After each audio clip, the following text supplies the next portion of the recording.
মুভির শুরুতে আমরা দেখতে পাই অনেক বছর আগে আন্তখোরা নামের একটি ভয়ঙ্কর রাক্ষস জন্ম নিয়েছিল। সে তিনজনের মধ্যেই গন্ডগোল লাগিয়ে দেয়। দেবরাও তাকে অনেক বেশি ভয় পেত। যখন তারাও তার থেকে পার পাচ্ছিল না, তখন তারা সবাই মহাদেবের শরণে যায় আর তার কাছে সেই রাক্ষসের বিনাশের প্রার্থনা করে। মহাদেব একটি প্রলয়নকারী যুদ্ধে তাকে মেরে ফেলে।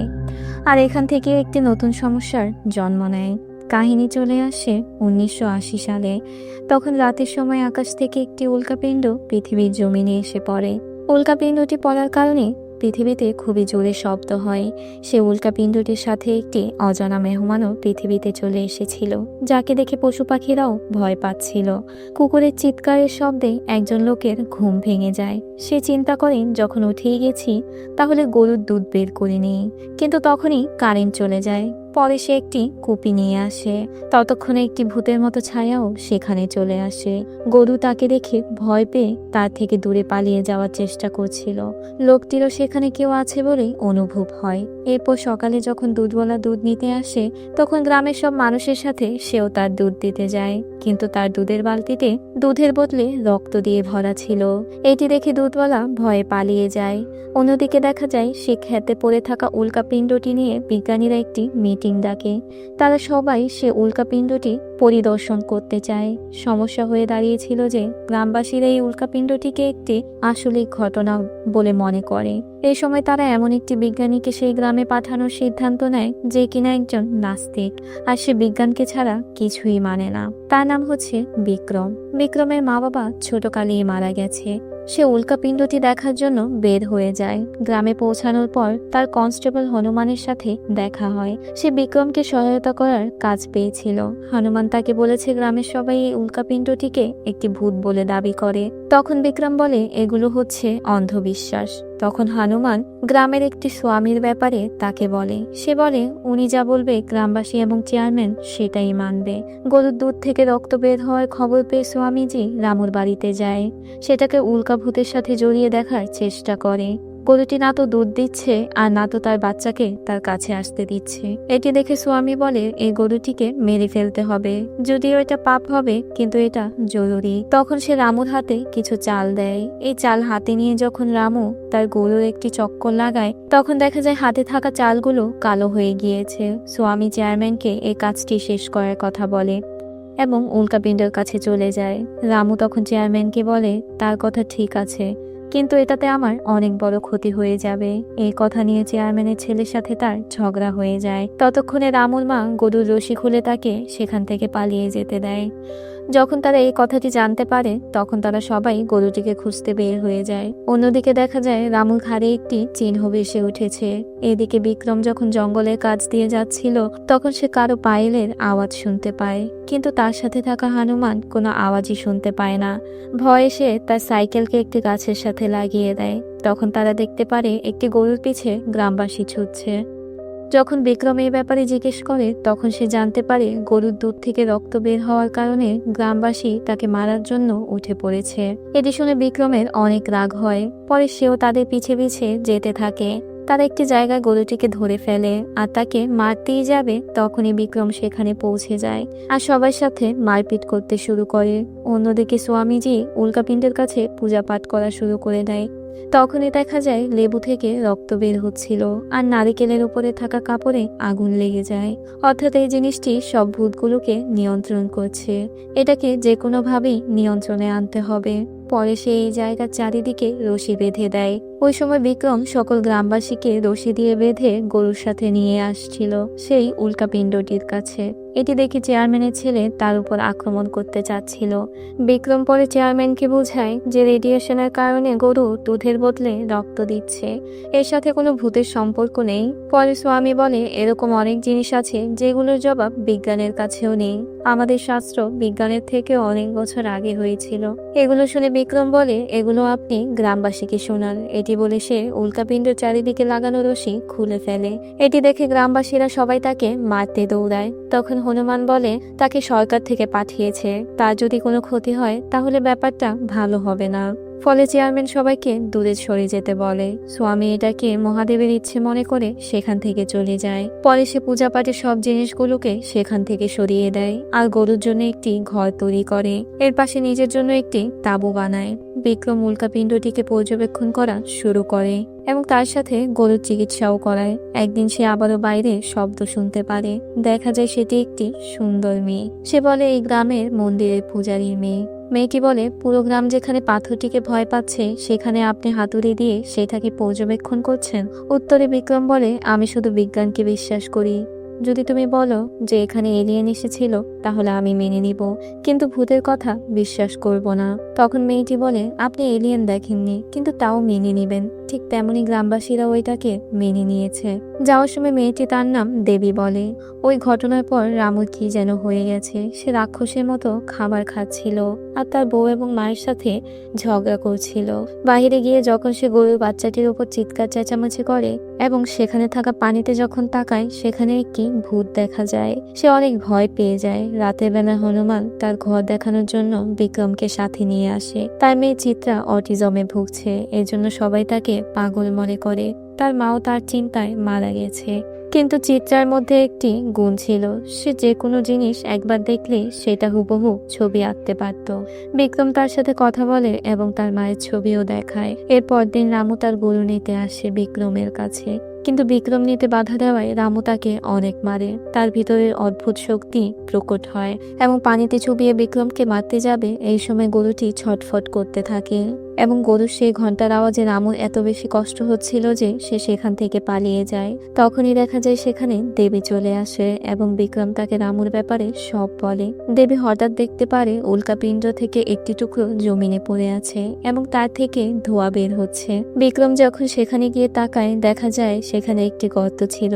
জমিনে হাত দিয়ে দেখলে বোঝা যায় ভিতরের অংশ পুরাই ফাঁকা। তখনই সেখানে হনুমান চিত্রাকে দিতে আসে। হনুমানকে দেখে দেবী লুকিয়ে পড়ে। সচরাচর চিত্রা কারোর সাথেই মিশে না, কিন্তু বিক্রম এবং দেবীর সাথে সে খুব ভালোভাবেই মিশে গিয়েছিল। বিক্রম জমির খোদাই করার জন্য কিছু লোকেদের ডাকে। জমির খোদাই করার সময় ভেতর থেকে গ্যাস বের হওয়ার কারণে সবাই ভয় পেয়ে পালিয়ে যায়, যার কারণে বিক্রম নিজে নিজেই খোদাই করা শুরু করে। অন্যদিকে দেখা যায় পাগল রামু মদ খাওয়ার জন্য চলে যায়। সেখানে কিছু লোকেরা তাকে খোঁচা দিয়ে বলে যে তার গরু যেমন অন্য কেউ নিয়ে গিয়েছে ঠিক তেমন ভাবে একদিন তার বউকেও কেউ নিয়ে যাবে, আর সে শুধু চেয়ে চেয়ে দেখবে। তখনই তার ভিতরে রাক্ষস জেগে ওঠে আর তাদের উপর হামলা করে। দেখা যায় তার ঘাড়ের মধ্যে কিছু একটা নড়ছে।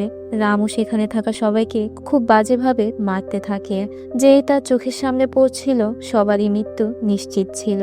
সেখানে থাকা কৃষ্ণা লুকিয়ে লুকিয়ে সবকিছু দেখছিল। সবাইকে মারার পর সে ঝুলার মধ্যে থাকা একটি বাচ্চাকে দেখতে থাকে।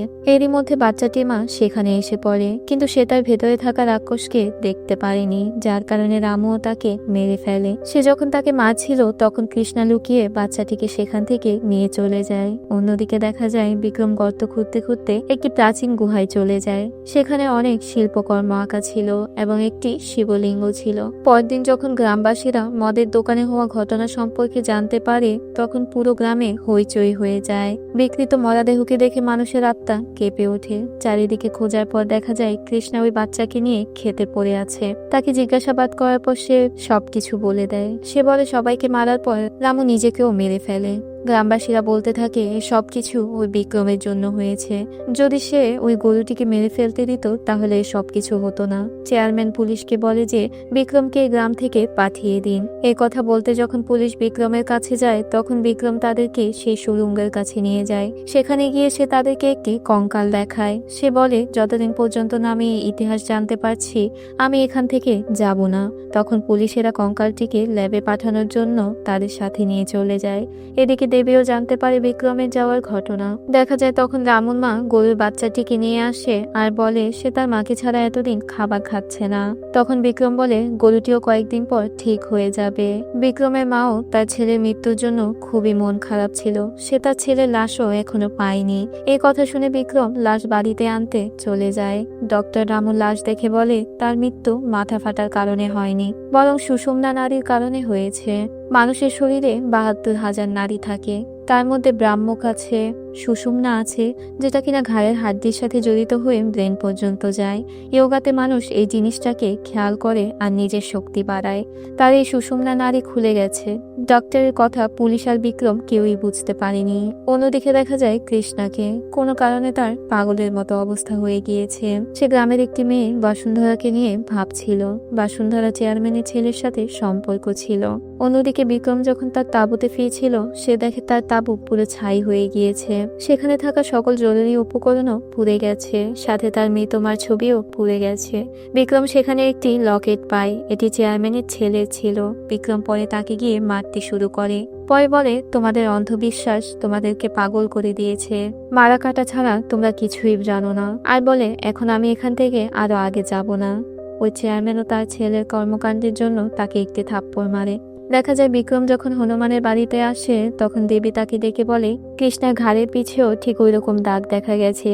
তারা দ্রুত করে রামুর বাড়িতে যায় এবং প্রথমে তারা কৌশলে ঘর থেকে তাকে ডেকে বের করে হসপিটালে পাঠিয়ে দেয়। এর পরদিন সকালে যখন বাসন্তা উঠে গোসল করতে যায়, তখন সে সেখানে কারো থাকার আভাস পায়। সে খুব ভয় পেয়ে যায়, কিন্তু দেখা যায় এটা তো চেয়ারম্যানের ছেলে বালু ছিল, যে কিনা তার সাথে দেখা করতে এসেছিল। কিন্তু বাইরে এখনো কেউ একজন ছিল।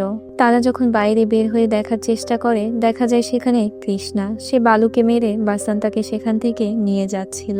এটি দেখে বালু দ্রুত করে কনস্টেবল হনুমানের বাসায় যায়। সেখানে বিক্রম এবং পুলিশ ইন্সপেক্টর দুজনই ছিল।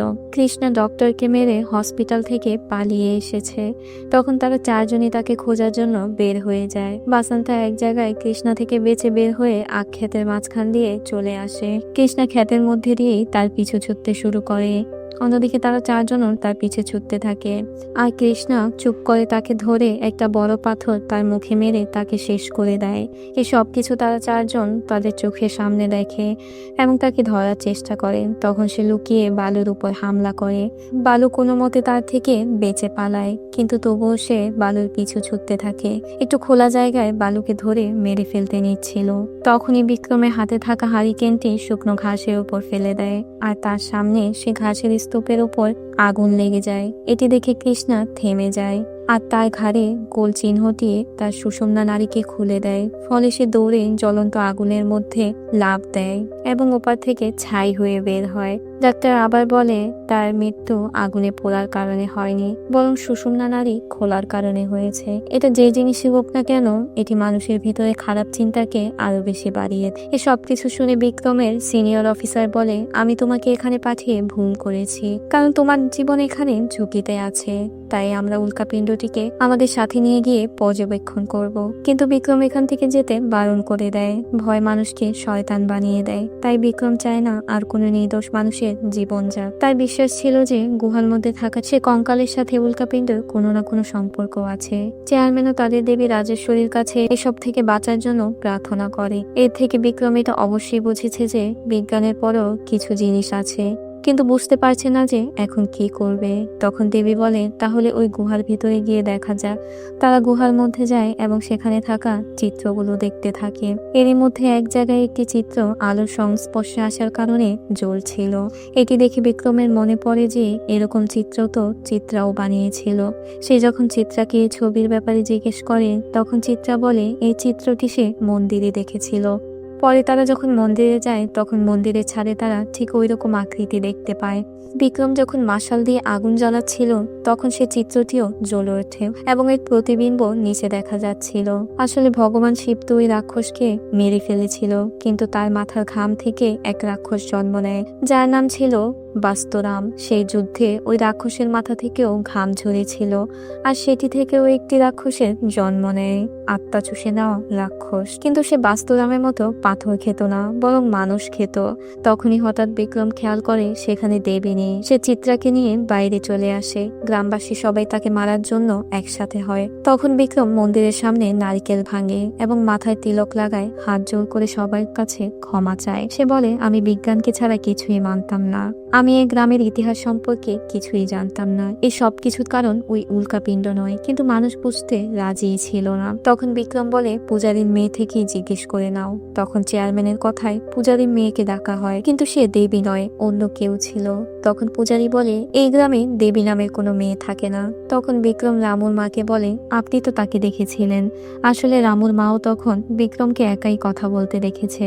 তখন সে চিত্রাকে জিজ্ঞেস করে। চিত্রা বলে, হ্যাঁ আমি তাকে দেখেছি। তখন সে মন্দিরের দেবীর দিকে হাত দিয়ে দেখায়, মানে দেবী সে মেয়ে যাকে মন্দিরের রাজেশ্বরী দেবী নামে পূজা করা হয়। ওই দিন রাতে উল্কাপিণ্ড পড়ার কারণে পাথরের ভিতরে রাক্ষস বের হয়ে আসে। তার সাথে আমাদের সাবধান করতে দেবীও বেরিয়ে আসে। যে মানুষের ভেতরে দুষ্ট শক্তি থাকবে তার ঘাড়ে একটি চিহ্ন থাকবে। আমাদের তাকে দ্রুত খুঁজে বের করে জীবিত দাফন করতে হবে। তাই চেয়ারম্যানের লোকেরা পুরো গ্রামে ঢুকে এক একজনকে চেক করা শুরু করে। কিন্তু দেখা যায় ভূত তো চেয়ারম্যানের বউয়ের ভিতরেই ঢুকে বসেছিল। সে একটি আংটির জন্য একজন মহিলার আঙুল কেটে দেয় এবং পরে নিজেও একটি কুয়ার ভিতরে ঝাঁপ দেয়। এই সব কিছু একটি মহিলা দাঁড়িয়ে দেখে। পরে ভূত তার ভিতরে চলে যায়। এরপর সে যখন তার বাড়িতে যায়, সেখানে গিয়ে মৃত্যুর খেলা দেখিয়ে দেয়। ঝুলাই ঝুলন্ত ছোট বাচ্চাকেও ছাড় দেয় না। এরপর তার থেকে বের হয়ে ভূত একটি কুকুরের উপর চলে যায়। কুকুরটি তখন জঙ্গলের ভেতর দিয়ে যাওয়া একটি ছেলের পিছে পড়ে যায়। পরে ছেলেটি দৌড়াতে দৌড়াতে একটি বাইকের সাথে ধাক্কা খায়। সে ছিল গ্রামের একজন পালওয়ান। পরে ছেলেটি তাকে কুকুরটিকে দেখিয়ে সেখান থেকে চলে যায়। কুকুরটি তাকে দেখে তার উপর ঝাঁপিয়ে গর্তে পড়ে মারা যায়। কিন্তু কুকুরের ভিতরে থাকা ভূতটি মালেশের ভিতরে চলে যায়। মালেশ তার ঘরে ছেলে না হওয়ার কারণে তার বউ এবং মেয়েকে খুব ঘৃণা করত। সে রাগে ঘরে যায় এবং তাদের দুজনকে মারতে শুরু করে। এই খবরটি যখন বিক্রম পায়, তখন সে তার বাড়ির উদ্দেশ্যে রওনা দেয়। তার বউ এবং বাচ্চা কোনো মতে ঘর থেকে বের হয়ে আসে। পরে গ্রামের অনেক মানুষ তাদেরকে বাঁচাতে একসাথে হয়। মালিশকে অনেকেই ধরে থামানোর চেষ্টা করে, কিন্তু সে এক ঝটকাতেই সবাইকে দূরে ফেলে দেয়। বিক্রমও তার সাথে লড়াই করতে আসলে সে তাকেও মেরে দেয়। পরে বিক্রম একটি ঘন্টা উঠায় এবং সেটি দিয়ে তাকে মারতে শুরু করে।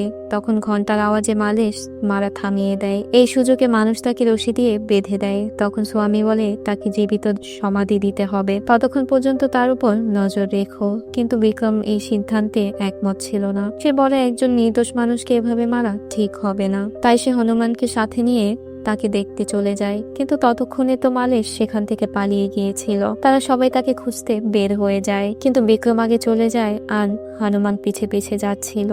তখনই সে মালিশকে সেখানে কিছু খেতে দেখে। এটি দেখে হনুমান একটি পাথরের পিছে লুকিয়ে যায়, কিন্তু মালিশ তাকে দেখে ফেলে। এরপর তাকেও মেরে ফেলে। কিছুক্ষণ পর যখন বিক্রম তাকে মৃত অবস্থায় দেখে, তখন সে অনেক কান্না করতে থাকে। অন্যদিকে মালিশ গ্রামে গিয়ে আবারও মানুষকে মারতে শুরু করে। কেউই তাকে ধরে রাখতে পারছিল না। তখনই একজন ব্যক্তি তার বুকে একটি রড ঢুকিয়ে দেয়, কিন্তু তবুও সে মরে না, বরং সেখান থেকে চলে যায়। এদিকে আবার খুবই দুঃখের সাথে হনুমানের অন্তিম সংস্কার করা হয়। তার মৃত্যুর পর বিক্রমই চিত্রার দেখাশোনা করতে শুরু করে। একদিন চিত্রার চুল শুকানোর সময় বিক্রম দেখে যে চিত্রার ঘাড়েও সেই দাগ চলে এসেছে। আসলে মালিশ ওই দিন তার সামনেই মারা গিয়েছিল। তাই চিত্রার সামনে থাকায় ভূত তার শরীরে চলে যায়। গ্রামের একজন ব্যক্তি এ ব্যাপারে খবর পেয়ে সোজা চেয়ারম্যানের কাছে গিয়ে এই কথা বলে দেয়। তখন চেয়ারম্যানের ছেলে গ্রামবাসীকে নিয়ে তাদেরকে আনতে চলে যায়। পরে রাতের বেলায় তারা বিক্রমের ওপর হামলা করে আর তাকে অনেক মেরে বালু চিত্রাকে নিয়ে চলে যায়। এরপর সে গুহার প্রদীপ জ্বালানো হয় আর বাইরে স্বামীজি পূজা করা শুরু করে। জীবিত দাফন করার আগে চিত্রাকে গোসল করিয়ে তৈরি করা হয়। পরে একটি চেয়ারে বসিয়ে দেয়। স্বামী চিত্রার কাছে ক্ষমা চায়। সে বলে গ্রামের মানুষের ভালোর জন্য এটা করতে হচ্ছে। অন্যদিকে বিক্রম বেহুশ হয়ে পড়েছিল। পরে সেখানে দেবী যায় আর তার হোশ আসে। দেবী বলে বাচ্চাটিকে বাঁচিয়ে নাও। সবাই যখন পূজায় ব্যস্ত, তখন রামুর মা চিত্রাকে সেখান থেকে পালিয়ে যেতে বলে। তখন সে বৃদ্ধাকে ধাক্কা দিয়ে বাহিরে ফেলে দেয়। ততক্ষণে বিক্রমও সেখানে চলে আসে। সে এসে মারপিট শুরু করে দেয় আর গ্রামের মানুষও যে কোনো ভাবেই তাকে থামাতে চাইছিল।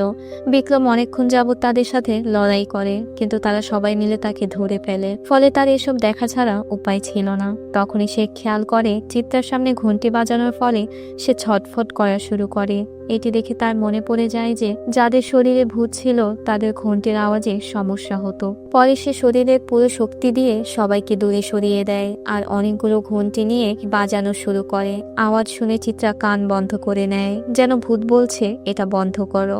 পরে স্বামীজি আর তার লোকেরা শঙ্খ বাজানো শুরু করে। বালুর লোকেরা এখনো বিক্রমের ওপর হামলা করা থামায়নি। তাদেরকেও বিক্রম ঘন্টা দিয়ে অনেক মারে। এরপর চিত্রার সামনে জোরে জোরে ঘন্টি বাজাতে শুরু করে, ফলে তার ঘাড়ে থাকা চক্রটি ছটফট করতে শুরু করে। এরপর সে তার আসল রূপে বাহিরে চলে আসে, আর এতদিনে বানানো তার শিকারও পেয়ে যায়। তাই ভূত সেখান থেকে চলে যায়। এরপর চিত্রাও ঠিক হয়ে যায়, আর রামুর গরুটিও ঠিক হয়ে যায়। গ্রামবাসী যাকে মারার জন্য বেকুল হয়ে পড়েছিল, পরে তারা সবাই তাকে সম্মান দিয়ে বিদায় দেয়। যাওয়ার আগে দেবীও তাদের সাথে দেখা করতে আসে। বিক্রম চিত্রাকে নিজের সাথে নিয়ে চলে যায়, আর এখানে এই মুভিটি শেষ হয়ে যায়। মুভিটি তোমাদের কাছে কেমন লাগলো কমেন্টে অবশ্যই জানাবে, এবং চ্যানেলটি সাবস্ক্রাইব করে রাখবে। আল্লাহ হাফেজ।